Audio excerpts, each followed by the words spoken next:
Okay, so you're tuning in because you want the real story on La Liga Matchday 31. Yeah, not just the scores. Exactly. You're after the crucial bits, the surprising results, maybe some of the tactics behind it all. Well, that's what we've been looking at. We've got all the action right here, ready to unpack. Good. So the idea is to get everyone up to speed quickly, but, properly understand what went down. Absolutely. Think of it as your fast track to really getting the feel of the weekend's games, the Yeah. moments that mattered, what it means for the teams. All right, let's dive in. Friday night, Valencia versus Sevilla ended 1-0 to Valencia. Seemed tight. It was Yeah. very tight. Yeah. Valencia really managed the game well, especially defensively. They sort of clogged up the midfield. Made it hard for Sevilla's creative player. Exactly. Denied them space.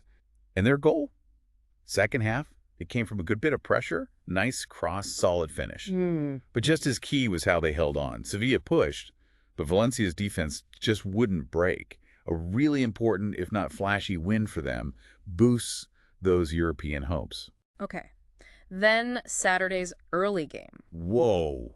Real Sociedad 0, Mallorca 2. That feels like a genuine shock. Oh, it absolutely was. One of the biggest surprises of the weekend, for sure. You expect Sociedad to attack. Yeah, usually. But they just couldn't find a way through. Mallorca were, well, incredibly disciplined, so organized at the back. And the goals for Mallorca, how did they manage those? Well, that showed their versatility. One was a really fast counterattack, caught Sociedad out. The other, a well-executed set piece. Ah, interesting. So not just luck? Not at all. It felt like a perfectly executed game plan for Mallorca. Right. It really says something about the unpredictability of this league. Big confidence booster for them. Right. Then we had Getafe against Las Palmas. That ended 1-3 to Las Palmas. It sounds like something happened early on. Yeah, that early red card for Getafe was massive. Completely changed the complexion of the match. Playing with 10 for so long. Exactly. Forced them right back. And Las Palmas, you have to say, they knew how to use that advantage. How so? Their goals showed a bit of everything, really. One was a nice team move, patient build-up. Another was just, a spark of individual brilliance. Okay. And then a third one just to make sure. Getafe got one back late. A consolation, really, but Las Palmas looked pretty comfortable exploiting that extra man. Makes sense. Moving on to Saturday afternoon, Celta Vigo 0, Espanyol 2. Espanyol getting a solid away win there. Yeah, solid is the word. They were just very efficient, clinical when they got their chances. Always had a chance. One was a good hit from outside the area, well placed. The other came from breaking quickly, a fast counter when Celta were maybe a bit exposed. And defensively sound, too. Very. They didn't give Celta much breathing room, neutralized their main threats. Celta just couldn't seem to find any rhythm. Good win for Espanyol, keeps them climbing. Oh, okay. Later that evening, Leganes hosted Barcelona. Barca scraped a 1-0 win. Sounds like Leganes made them work for it. Oh, they absolutely did. Legan set up very defensively, Right. super compact, really organized. So Barca had the ball but struggled. Loads of possession, yeah. But breaking down that Leganes wall, that was the challenge.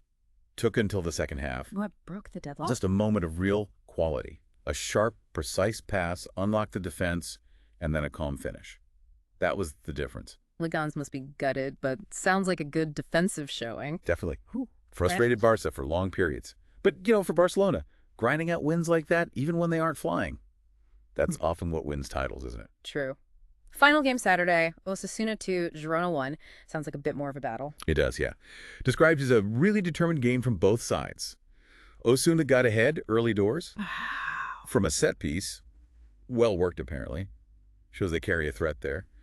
But Girona didn't fold. They fought back, got an equalizer, showed a good character. And the winner. Came late. A bit of individual magic, a solo effort sealed it for Osasuna. Could have gone either way, really, but Osasuna found that extra spark. Big win for their mid-table position. Okay, on to Sunday. Alaves versus Real Madrid. Madrid win 1-0, but they went down to 10 men. That's right. Another team showing resilience. Going down to 10, especially away from home, that's a massive test. So how did they manage the win?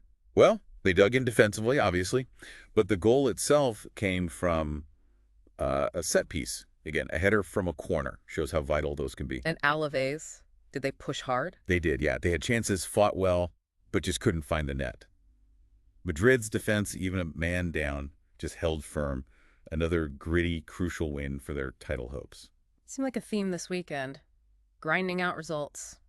Then Real Betis versus Villarreal 1-2. Sounds more open. Yeah, this one was definitely more attack-minded from both teams. A lively one. Yeah. Betis actually scored first. Oh, right. Yeah, good finish, but Villarreal hit back pretty quickly. Truly good individual goal to level things up. So back and forth. A bit, yeah. The winner came in the second half. Villarreal basically pounced on a defensive mistake by Betis. Ouch. Costly error. Very. Great result for Villarreal's European push, but Betis will be really frustrated with that, letting points slip away like that. Right. Then Athletic Club beat Rayo Vallecano 3-1. Sounds more comfortable for Athletic. It does. They apparently started really strong, got 2 goals quite early on. Put Rayo on the back foot immediately. Exactly. Controlled things. Yeah. Rayo did get a goal back, made it 2-1 for a bit, but it didn't really feel like the comeback was truly on. Athletic stayed in control. Yeah, and they added a third later, sealed it with a well-taken counterattack, showed their threat on the break. Good win for their top-half ambitions. Raises questions about Rayo's defense, though. Okay, that brings us to Monday night, the final match. Atlético Madrid 4, Valladolid 2. High scoring. Yeah, definitely an entertaining one to finish the round. Lots of attacking intent. Atletico scored early. But Valladolid came back. They did. Equalized pretty quickly. Showed they weren't just there to make up the numbers. But Atletico pulled away. Eventually, yeah. They Maybe seemed it's to find another gear, scored 3 more. Valladolid got a second late on, but the game was pretty much done by then. Important for Atletico's top 4 race. Hugely important. Showed their firepower when things click up front.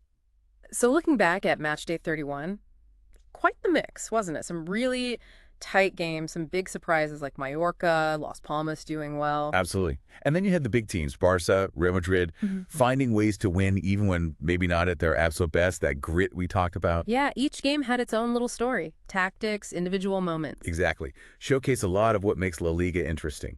Defensive grit, clinical finishing, how teams react to key moments like red cards or errors. And honestly, all these results shake up the table, change the narratives heading into the next round. Definitely. Which kind of leads to a final thought, maybe for everyone listening. Go on. Well, we saw so much variety this weekend, right? Upsets, narrow wins, tactical battles. Looking ahead, as teams push for their final season goals, be it the title, Europe, or survival, what single factor do you think will be the most decisive? Good question. Is it going to be like tactical flexibility week to week, or maybe relying on those key individual players to produce moments of brilliance under pressure? Or just that sheer mental toughness, team resilience. Exactly. That ability to just grind out points, bounce back from setbacks, tactical skill, individual stars, or pure grit. Something to ponder as the La Liga season races towards its finish.